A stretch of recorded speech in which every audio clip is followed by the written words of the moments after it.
Oh man, I can't remember exactly what motivated me to do this. But yeah, I was just an idiot, and one of my friends, her name's Tiara.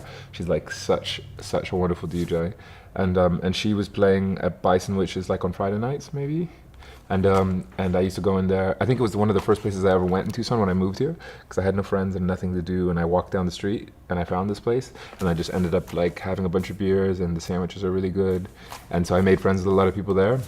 And then Tiara had this thing on Fridays, and I was like, well, during the week nobody comes here anyway, so I'll have a I'll have a party or something. And I was a trash DJ. Like, I'm still not good, but like back then I was exceptionally bad. I started like, organizing these things, and I'm really incredibly disorganized, like the least organized organizer you can imagine. And so I like basically I just did it. I was like, okay, I'm doing this. Try to invite as many people as I know. I thought the parties were fun, and it was like a good way for people who had never seen this place, But the problem kind of is like, especially if you're by yourself, it's hard to give everybody something, And that's, I think, the beauty of involving more people is that then you have all these different perspectives when you're organizing something, and so you know how to make a lot of people happy, which is really important. That's what you want, is to for everybody to have this nice experience. And so I met Elio because I think he came to one of those, and I was like trying to DJ and entertain people and do too many things, and I was just an idiot. And he's like, "Why do you keep throwing these silly, like, I don't know, why are you doing such poorly organized things?" And I said, "Because it's fun." And it still is, like that's the whole point for me, was that because it's fun. Like I do it, I'm sure I spent like any extra money that I was making just to throw a free party, whatever, because I like people. And in the amount of time it took me to try, like, backpack 6 weeks or something, maybe not even that long, he threw this party, had this huge fight with the guys, had a big falling out. So I leave, they throw probably the best party Tucson seen for house music, and then before I even come back, they're all like, they hate each other. Like, while I was flying home, after I know about how cool their party went, I don't know about any of the problems that they're having, whatever. And so I was flying home, and I was on the plane, and a friend of mine organizes a party called Half Baked in London, and that's actually almost directly where I stole the name from, because I really like the idea. It's that Dave Chappelle like stoner classic Half Baked. I thought it's really a cool idea to throw a party which has such like emotional significance in that way. It's like a really revered slacker comedy. So Dazed and Confused was just I borrowed from the movie and from the Led Zeppelin song, and I thought, okay, this is what I want to do. I want to call this Dazed and Confused. I really like this. And then I got home, and Elliot told me about all the problems that he was having with the Chateau Disco guys, and I was like, pour yourself into Dazed and Confused, man. It's yours as much as it is mine. The bakery was the best party ever. It was our friend and like constant inspiration, Prabjit. He had a gig photographing this bakery because the city wanted to build a highway over it. And so they're closing the bakery, and they had like the owners, it's a really sweet old woman and man, and so they had a little like get together, and they served some drinks, whatever, and Prab went in the basement and photographed it, and that's like the stirrings of Dazed and Confused had come about at this point, and he comes to us and he's like, "You guys are not gonna believe this. It's the coolest place I've ever seen. We've got to throw a party there, And he's like, and I think they'll give me the keys. He tells the owners, we're gonna throw a music video there. And so the entire week leading up to this party, we like bring our friends in to see the place. We ask everybody we know to bring like cool decorations, like literally anything we can get our hands on. We got so much cool stuff. Crazy like chandeliers made out of hemp. I just remember like really like hippie grandiose, It's this beautiful basement with just big wooden beams, and then all the machinery is still upstairs. So the idea was just we block off the upstairs and we like just point people downstairs and we throw this party downstairs. The woman, I think, sort of suspected that we were gonna throw a party anyway, and it was like she was just great. She was like, it's yours, do whatever you want. But the guy, her partner, business partner, was less excited about us being there, and so like we asked them like, okay, you know, the scene that we're filming for this music video is like a high school dance, and and Prob made up a really beautiful love story for the plot, and then on the day that we're actually going to do the thing, where our plan is, it was a weekend, so we're like, they're not going to be there anyway, you know, and we're getting everything set up, like the last touches set up, and some random guy just comes, knocks on the door, and I remember what did I have in my hand? Some like I think I was trying to jimmy the elevator. There's like a freight elevator in there, which stopped working on us halfway through our organization, which is probably good because somebody would have killed themselves on that thing. But it helped us to get a lot of stuff down the stairs. And so I'm like trying to jimmy this freight elevator, and this guy knocks on the door, and so I like pretend like I'm not doing anything. I'm just like, hello, and he ends up. So what has happened is the owners have sent him to chaperone our music video filming, and so we panic because we never planned to actually film this music video. I decided our best shot was just to film the music video, you know, and so we call up somebody with a nice camera. All of our friends who have helped us like during the week, we're like, okay, we need you. We need the, you know, the main characters to be this.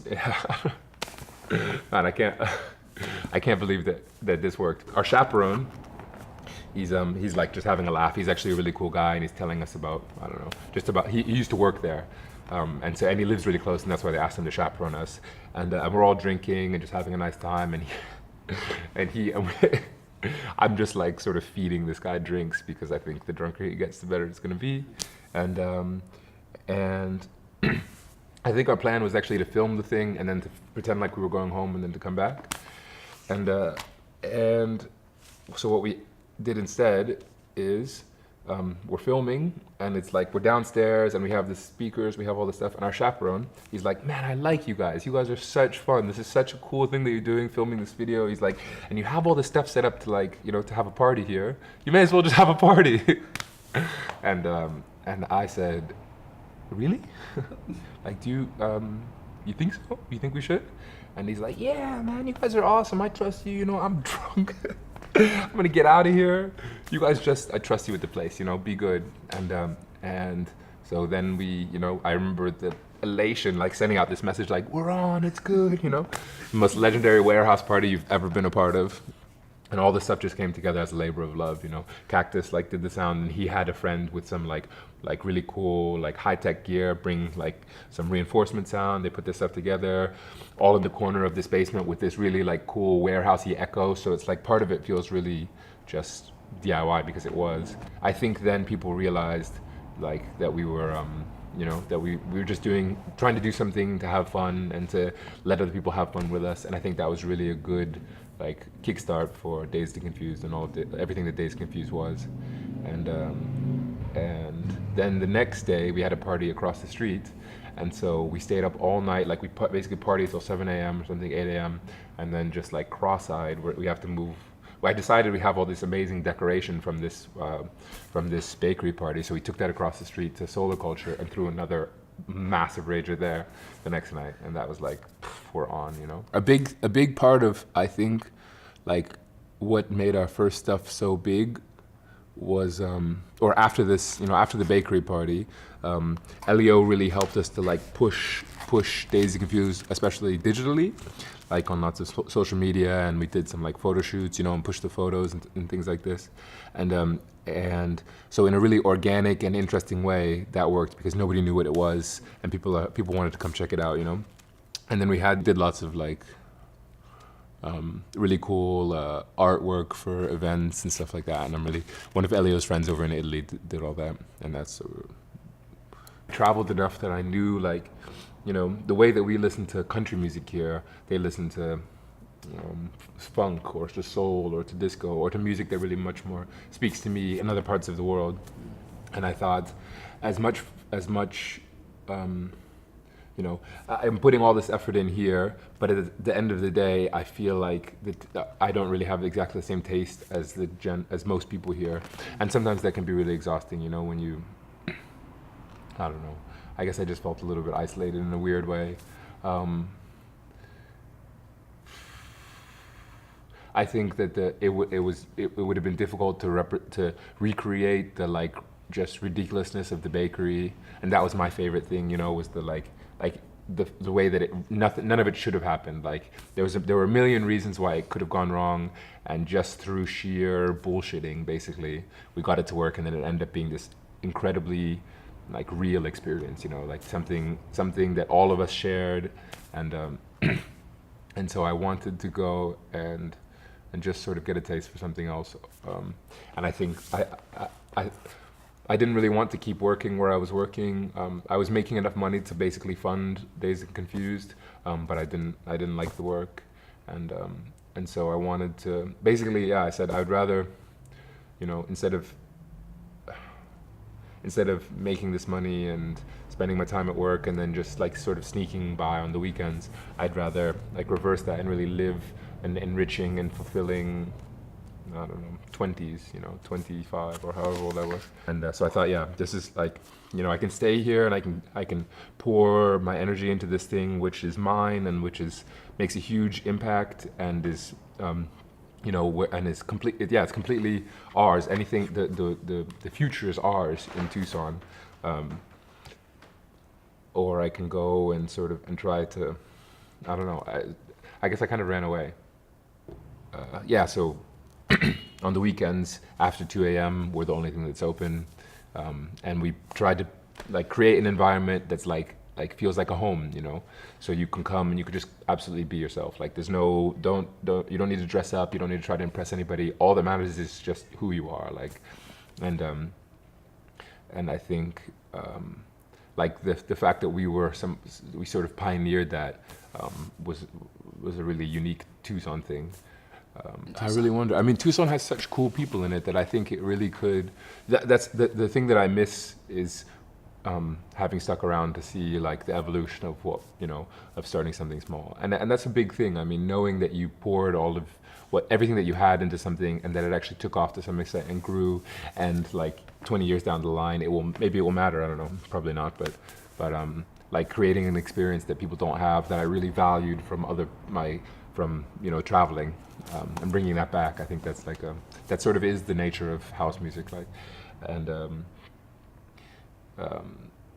so I don't know. I can't say I can't predict what will happen, but I think something that's based on really real connection and love for each other and love for a cool form of music, and it's a little bit intellectual. It's comes from old jazz and old disco, and so I think I can't see any reason for it to go away, and I hope that people understand that every single person is important. That's what I used to say is I stay up all night to go to my friends' shows because it's important to me, and I know that especially in a place like Tucson, you being there or not makes a difference. So the way to keep all that alive is by supporting it and going out and spending time with your friends and just being a kid, being an idiot and enjoying your time, and showing love. That should be such an obvious thing. When people do something, fucking go support that thing and